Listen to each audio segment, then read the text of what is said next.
अब फैक्टराइजेशन के तरीके के बाद अब डिवीजन मेथड से HCF को मालूम करने का तरीका सीखते हैं। यानी अद-ए-आज़म बज़रिया तकसीम या HCF बाई डिवीजन मेथड कैसे फाइंड किया जा सकता है। एक सादा सी एग्जांपल से शुरुआत करते हैं। 24 एंड 26। अगर 24 और 26 का HCF फाइंड करना हो यानी अद-ए-आज़म मालूम करना हो बज़रिया तकसीम या डिवीजन मेथड से, तो एक अदद को, जो बड़ा अदद है उसको अंदर लिख देंगे और 24 को या 24 को बाहर लिख देंगे। अब 24 का 26 पे पढ़ा एक बार जाता है, 24 को डिवाइड किया जाए 26 के साथ तो यहाँ पर 1। इसके लिए तरीक़ाकार कुछ चेंज किया जाता है क्योंकि ये सादा डिवीजन से थोड़ा मुख्तलिफ होता है, तो इसके लिए ये सिंबल साथ बनाई जाती है ताकि पता चले कि ये HCF का तरीक़ाकार है। तो यहाँ 1 टाइम गया तो यहाँ पर 14 लिखेंगे माइनस, अब रिमाइंडर यहाँ पर 2 है, तो अब इसी लाइन को आगे बढ़ाते हुए ये लिख देंगे और ये जो डिवाइज़र था ये अब अंदर आ जाएगा 24। अब 2 का टेबल 24 पे 12 टाइम जाता है तो ये लिख देंगे रिमाइंडर 0। तो अब 24 का और 26 का HCF 2 होगा, अद-ए-आज़म 2 होगा। जो लास्ट टाइम डिवाइज़र होगा जो पूरा तकसीम कर देगा वो HCF होगा। हम लिख सकते हैं 24 और 26 का जो HCF है वो है 2।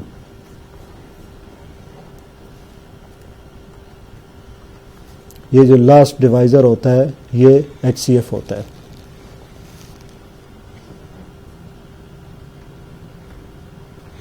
एक और एग्जांपल की मदद से HCF फाइंड करने का तरीका बज़रिया तकसीम सीखते हैं। 44, 84 एंड 140। अगर इनका HCF फाइंड करना हो बज़रिया तकसीम तो इसके लिए सबसे पहले 2 आदाद को ले लेते हैं, यानी 44 को और 84 को। तो इसको लिख देंगे डिवीजन में 84 और बार 44। 44 का टेबल 1 टाइम जाता है, अगर 2 टाइम करते हैं तो ज़्यादा हो जाएगा। 1 टाइम यहाँ पर लिखेंगे 44, यहाँ पर रिमाइंडर होगा 0 एंड 4। इसी लाइन को आगे बढ़ाते हुए अब इसको 44 को यहाँ पर लिख देंगे तो ये 1 टाइम जाएगा, यहाँ पर लिखेंगे 40, यहाँ पर जो रिमाइंडर होगा वो 4। इसी लाइन को आगे बढ़ाते हुए यहाँ पर आ जाएगा 40। तो 4 का टेबल 10 टाइम जाता है और यहाँ पर 40 आ जाता है, रिमाइंडर 0। अब ये जो 4 है, अब ये तीसरे के साथ जो लास्ट डिवाइज़र था ये अब इसके साथ तीसरा जो अद-ए-आज़म के लिए या HCF के लिए अदद है इसके साथ ये डिवाइड होगा 4। अब यहाँ पर लिखेंगे 4 लास्ट डिवाइज़र था, यहाँ पर लिखेंगे 140।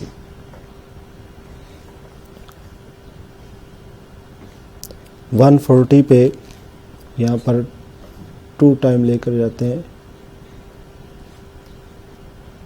3 टाइम जाता है। 4 का टेबल तो यहाँ पर बनेगा 12, यहाँ पर रिमाइंडर 2, ये 0 नीचे आ जाएगा तो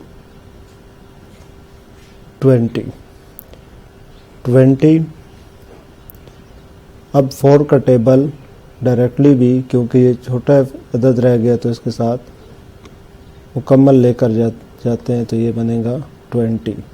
4 का टेबल 5 टाइम। ऐसे आप इसको डायरेक्टली भी 1 टाइम लेकर जा सकते हैं। 4 का टेबल 35 टाइम जाता है तो ये 140 बन जाता है। तो इन तीनों का HCF क्या बनेगा, 44 का, 84 का और 140 का 4, HCF होगा 4। जो लास्ट डिवाइज़र होता है वही HCF होता है। इस तरीके में इसको उर्दू में आदाज़म बज़रिया तक़सीम इस तरीके को कहा जाता है और इंग्लिश में HCF बाई डिवीजन मेथड।